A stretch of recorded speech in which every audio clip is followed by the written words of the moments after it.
Hello and welcome to Band Literature Reviews with Brandon Searles. Band Literature Reviews is a series that evaluates concert band music from the perspective of a small school director. This is episode 7, like 1, 2, 3.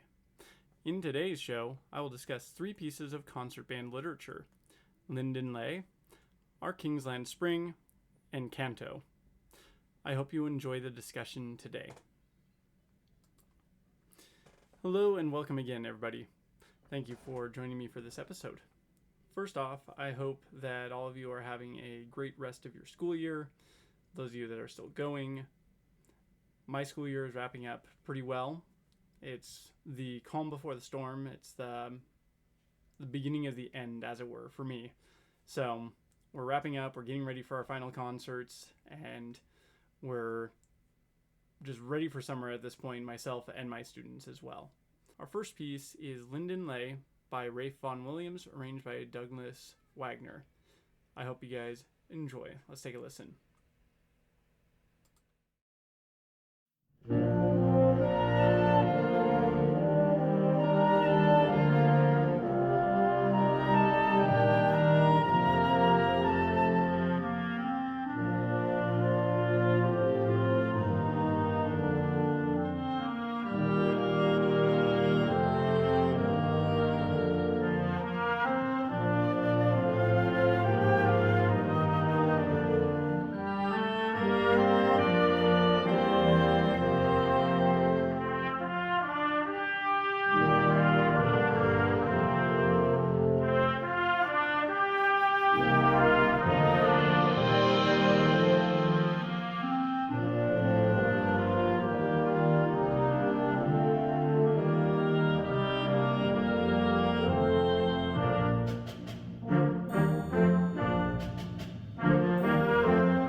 Alright, welcome back, everybody.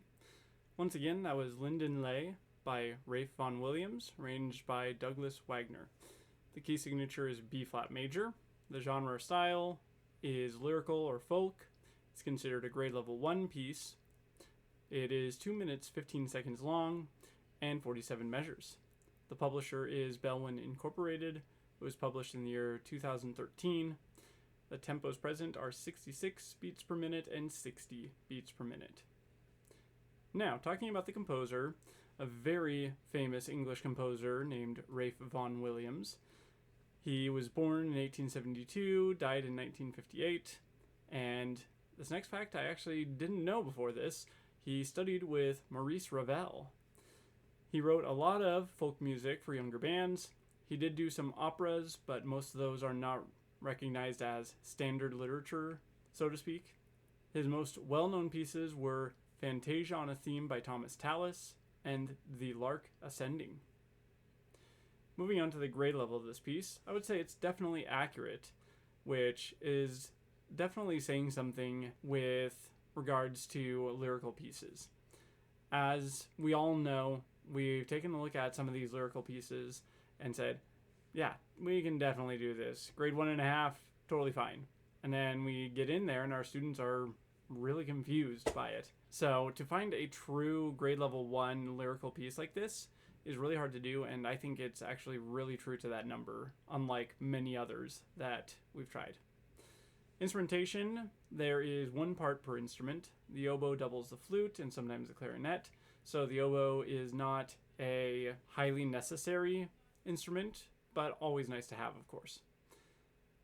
The French horn doubles the alto sax, meaning we don't necessarily have to have a French horn, but once again, beautiful, gorgeous instrument, and is always valued when we do have it.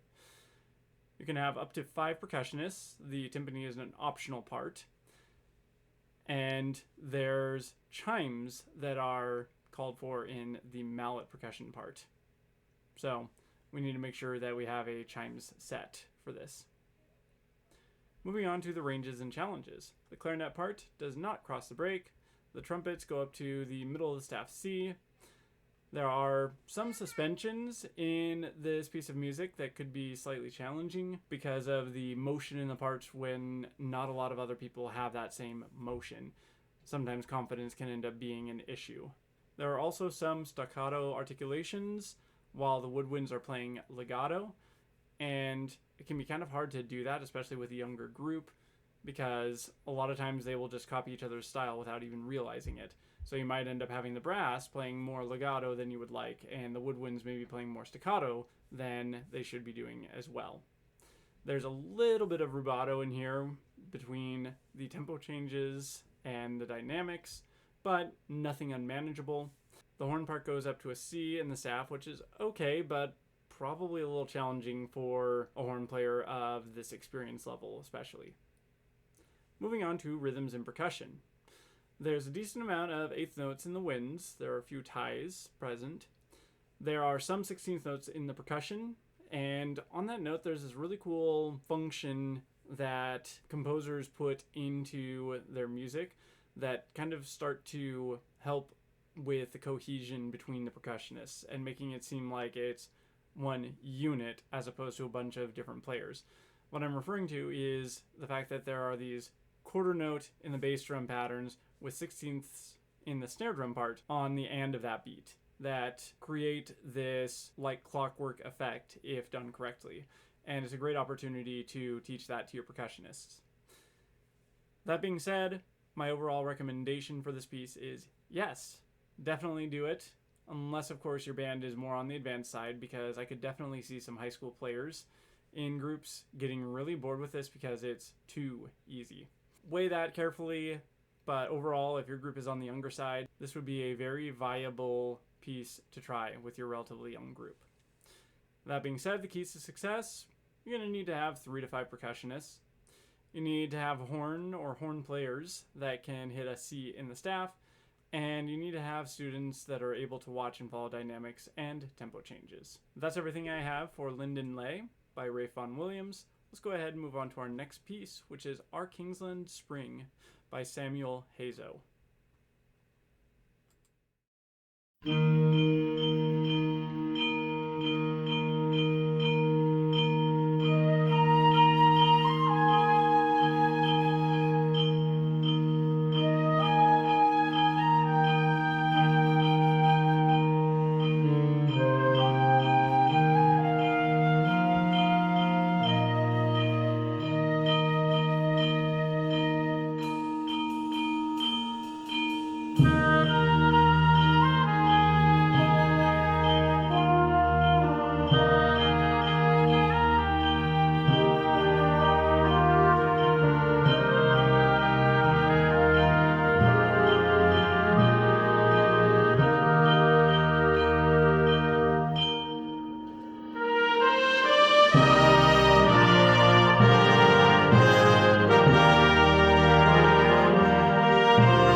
The title of this piece is Our Kingsland Spring, once again, by Samuel Hazo.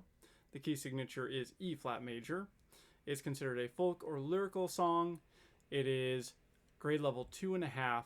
It's 3 minutes 15 seconds, 112 measures.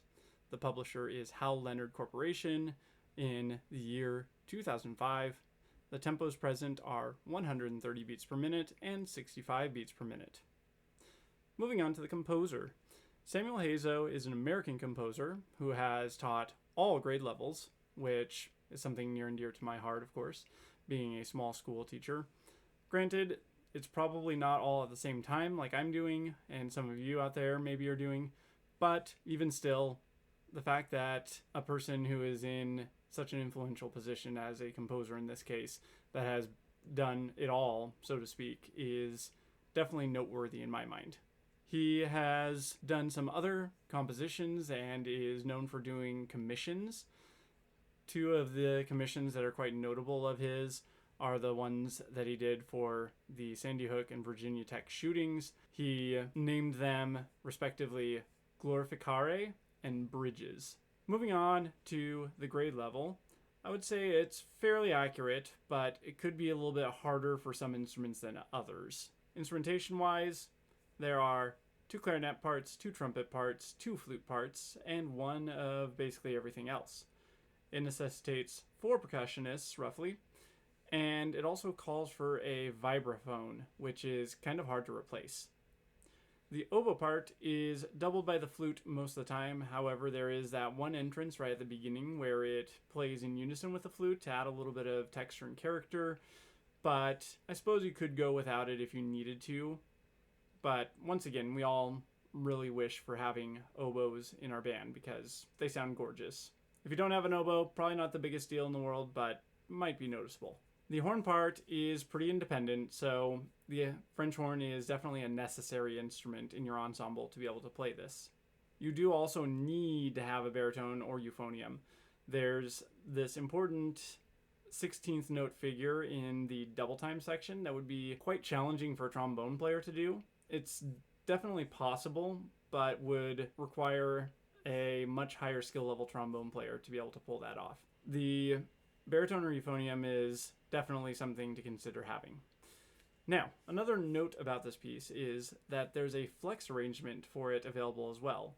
So if numbers is your primary problem, then you can go and find that flex arrangement also on J.W. Pepper. However, the flex arrangement doesn't make it any easier for your students skill level wise, so you still need to have fairly skilled students in respect to the technical demands of this piece. Lastly, you are definitely going to need to have one of each saxophone, that is alto, tenor, and bari saxophone, because there's this really cool saxophone choir moment at 64.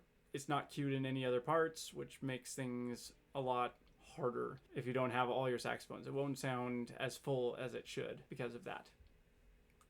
Moving on to ranges and challenges. The first clarinet does cross over the break, the second does not. The first flute goes a little bit higher than is normally common, I would say. So you would want to consider that as well. You don't want an amateur flute player that only can play, an octave and a half playing this part because some of it might be a little bit overly demanding. The trumpets go up to a G on top of the staff, which is definitely up there, but not impossible. So a slightly more mature trumpet section, especially the ones playing first, would be important. The expressiveness overall of this piece could be pretty hard. The hardest part that I noticed was a lot of the exposed flute melodies. You're definitely going to need to have a flute player or 2 or 3 that are quite confident playing on their own and projecting as needed. There are some other solo instruments. I mentioned the oboe before, but overall, the flute really stands out to me. Lastly, the horn goes up to a middle C in the staff, which at this level is not too far out of the norm. As long as your French horn player is sufficiently advanced to be able to reliably play that, then I think you're good to go. Moving on to rhythms and percussion.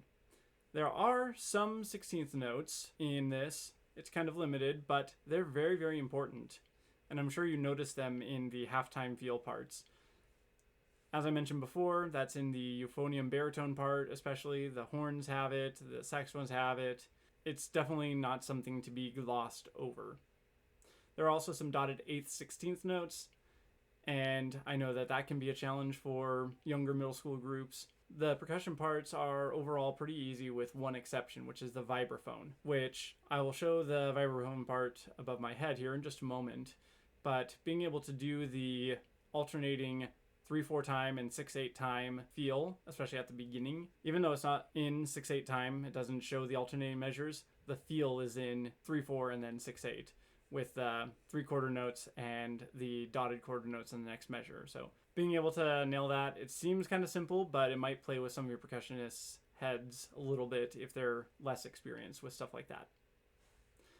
This also calls for 2 timpani. Usually timpani is a little bit of a challenge in smaller schools to make that work. Moving on to my overall recommendation. I would say I'm a bit hesitant, but maybe it should be approachable overall. I would say if your group is kind of centered more towards the like 8th-ish, 9th-ish grade level, and you should be able to manage doing that in that situation. However, if you have a dominantly younger group, I would say no. Once again, the flex arrangement does make things easier instrument-wise, but it doesn't make the skill level required any less, I would say. That being said, the keys to your success on this piece, I would say, is having a sax choir that can play together really nicely and lyrically, having enough, both in skill and quantity, of flutes, and then being able to transition between time signatures, the alternating 3 and 6 I mentioned before, and then going into the 4/4 half-time measures, and of course the tempos that accompany that. You also need to have the baritone and horn parts covered in some way, shape, or form. Otherwise, you're going to be missing out on some pretty essential parts. And of course, the vibraphone, I suppose you could do a xylophone, but it just wouldn't have the same resonance as a vibraphone. I would say the vibraphone is pretty irreplaceable on this one. Now, let's go ahead and move on to our last piece, which is Canto by Francis McBeth.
right, moving into the discussion of it.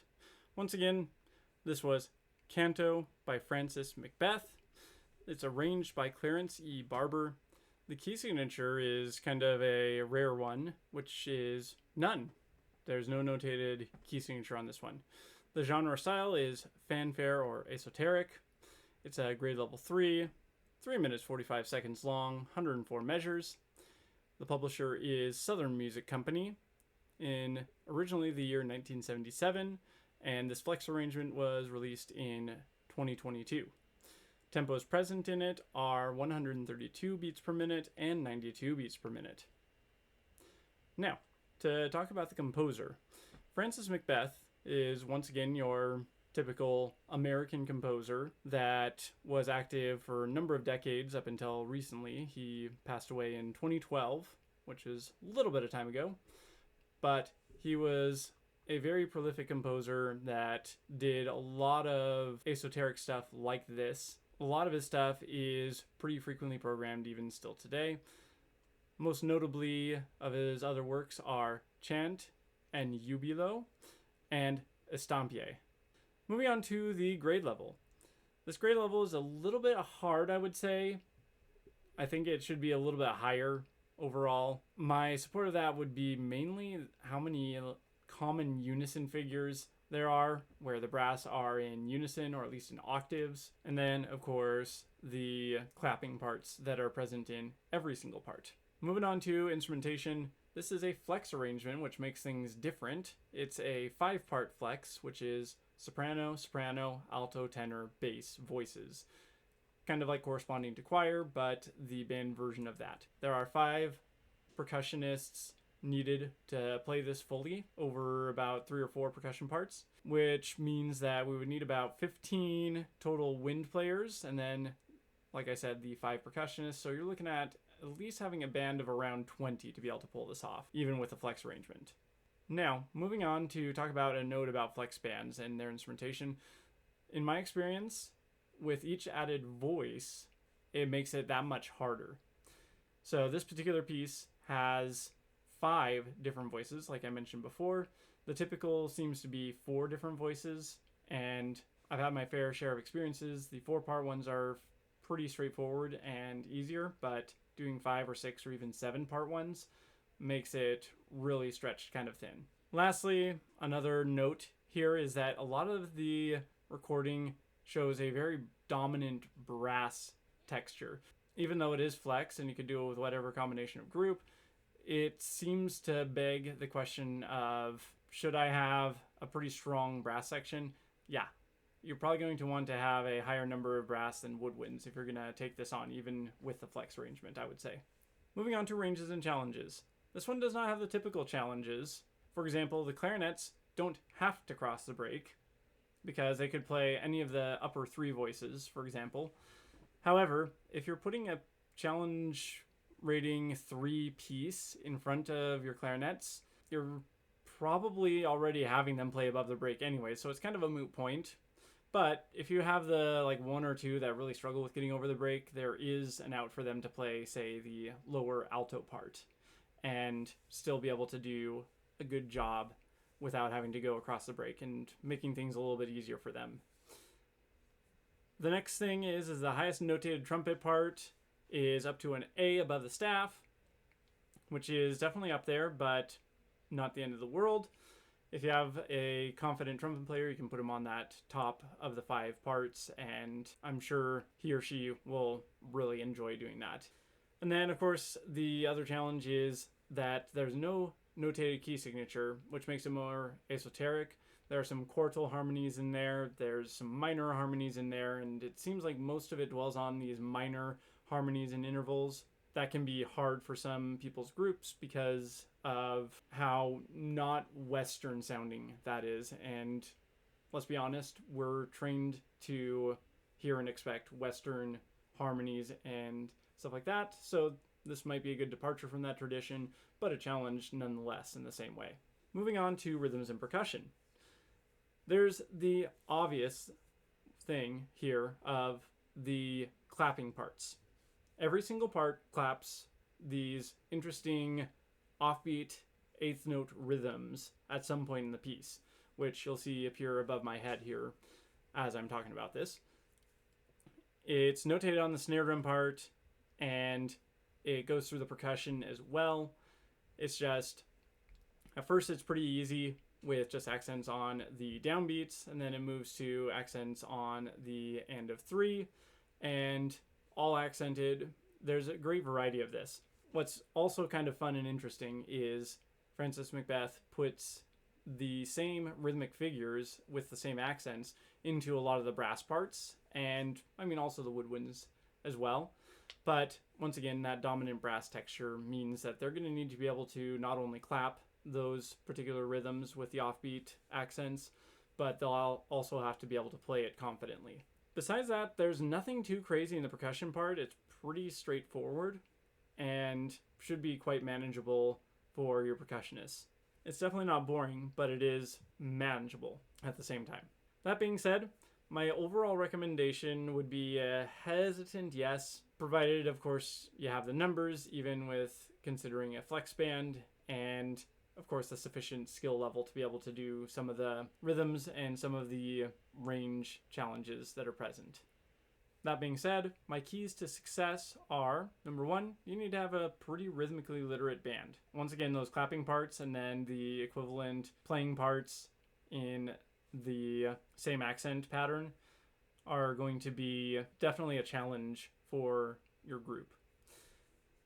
You need to have the correct dispersion of instruments and, like I said, at least 15 wind instruments to make it work the right way.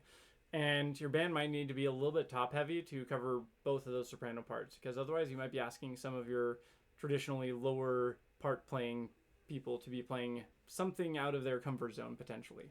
You're going to definitely need to have a confident and mature brass section, because this is really showcasing brass, and I believe that Francis McBeth was a trumpet player, so it makes sense that he would write something like this for trumpets. Lastly, your group should have experience playing in different modes.